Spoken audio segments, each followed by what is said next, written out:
How does spiritual experience work? Part 1.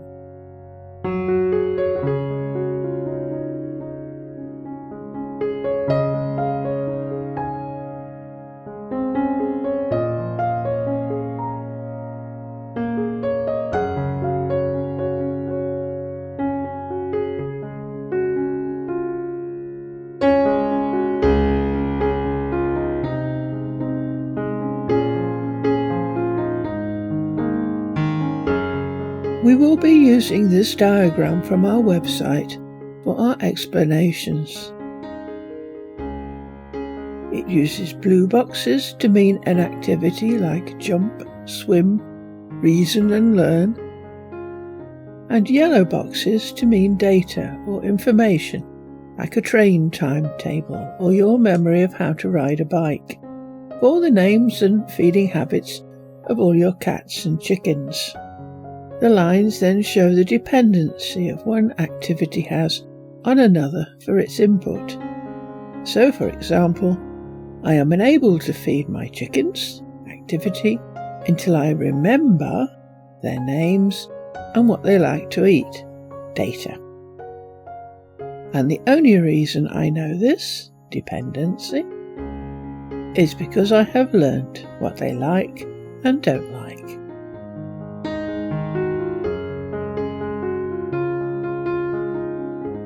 The 3 parts to the mind or soul. The mind can be divided into 3. The subconscious mind, the conscious mind, which together are called the mortal soul, and the higher spirit, with its composer of dreams and visions. This was called by Plato the immortal soul. It survives death, as its name implies. We have 3 videos that will give you a lot more background as to what these terms mean and what each part of your mind does, if you are interested. The higher spirit. How to get to heaven. The higher spirit. The conscious, subconscious and higher spirit is us. This is our access to the spiritual world. And if you die, you become your higher spirit, which is immortal, eternal, and indestructible. The conscious mind. How to get to heaven. The conscious. As we saw in the introduction video, to reach the light, conscious is very much in the way. But why? Your conscious mind has a personality, desires and objectives, a memory, a will, and reason. The subconscious mind. How to get to heaven. The subconscious.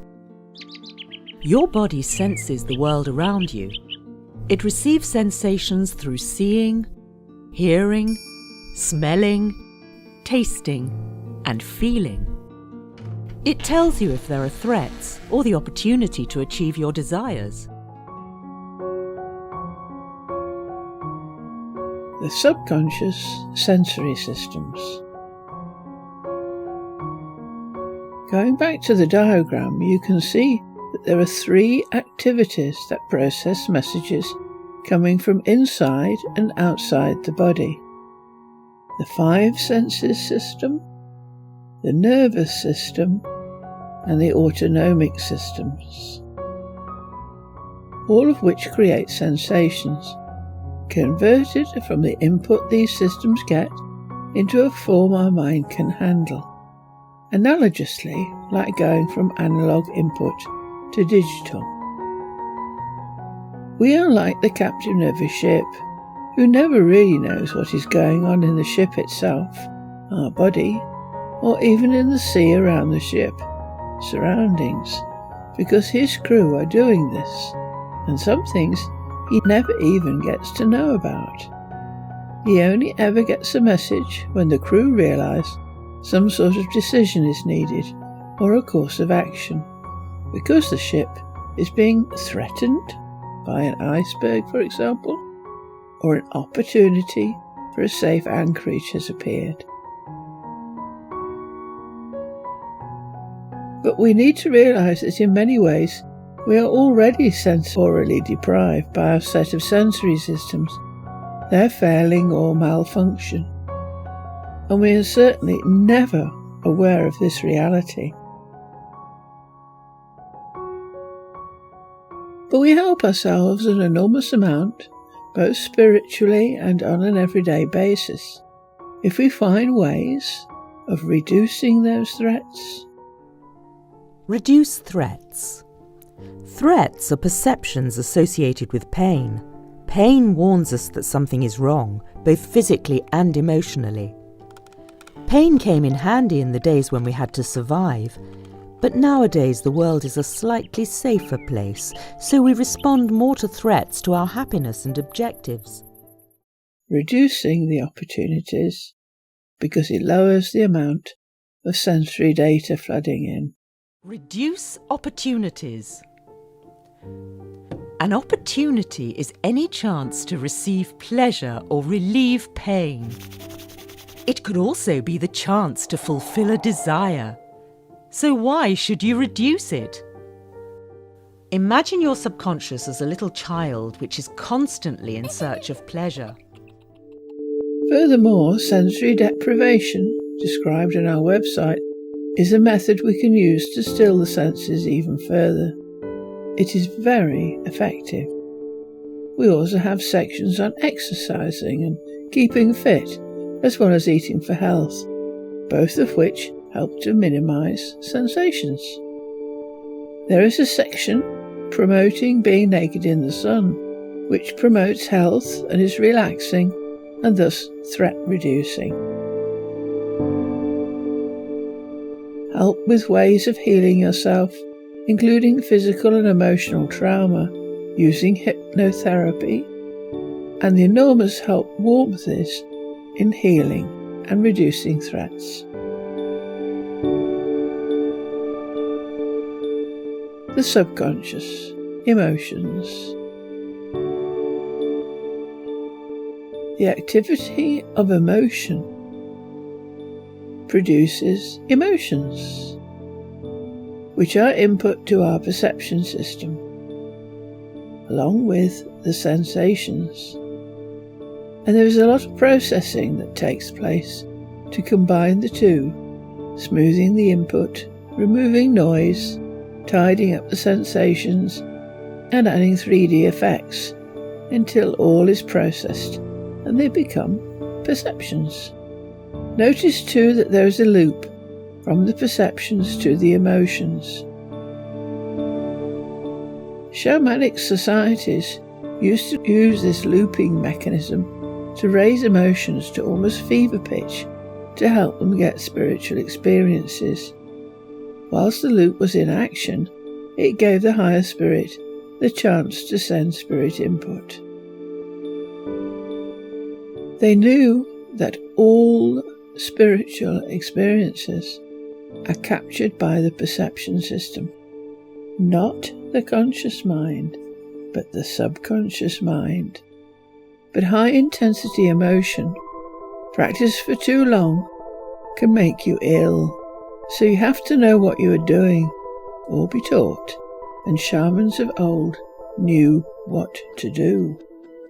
But there's only one relatively safe high-emotion activity that exists, and this is the emotion generated via the sex-based methods. Sex magic, sexual stimulation, peaking, and making love.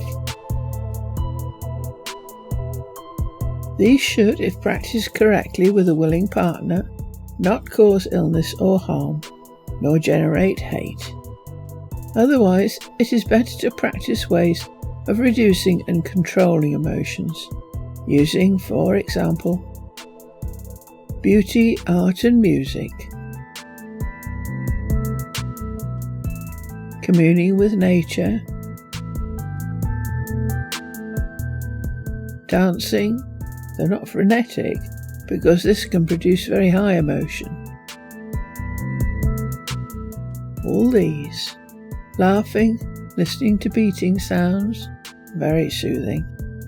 listening to relaxing music of and love with visualization, rocking, swinging and swaying as if on a boat or swing or hammock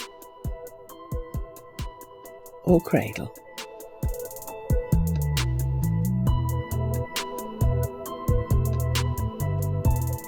Swirling, twirling, spinning and whirling.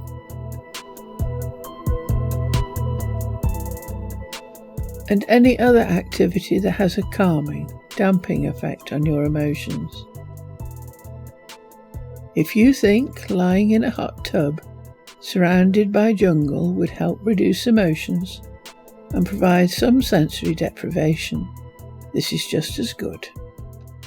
Anything that helps you forget your body is even better, and where we get the idea of symbolic beheading, and the ruff as a symbol of someone who could do this.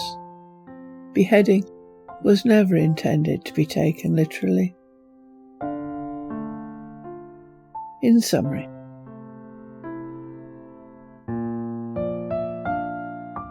so going back to our diagram, we can see that in order to receive any form of spiritual input, we have to find ways of allowing the perception system to actually know it is there.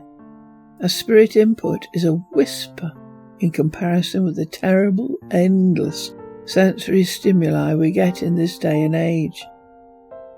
As such, any method that will produce sensory deprivation and calm the emotions can be used. Then, when the perception system sends perceptions to the direction system, there will be very little in the way of emotion and few sensations. We still have to deal with the babble of the conscious mind, and that is in part 2. By dealing with the threats and loving it, this inner child can become calm and at peace. With no more complaints, the will can lower its activity, and finally the composer can take over. There are many threats, but we have suggestions for how to deal with them. On allaboutheaven.org, you will find those methods of threat removal.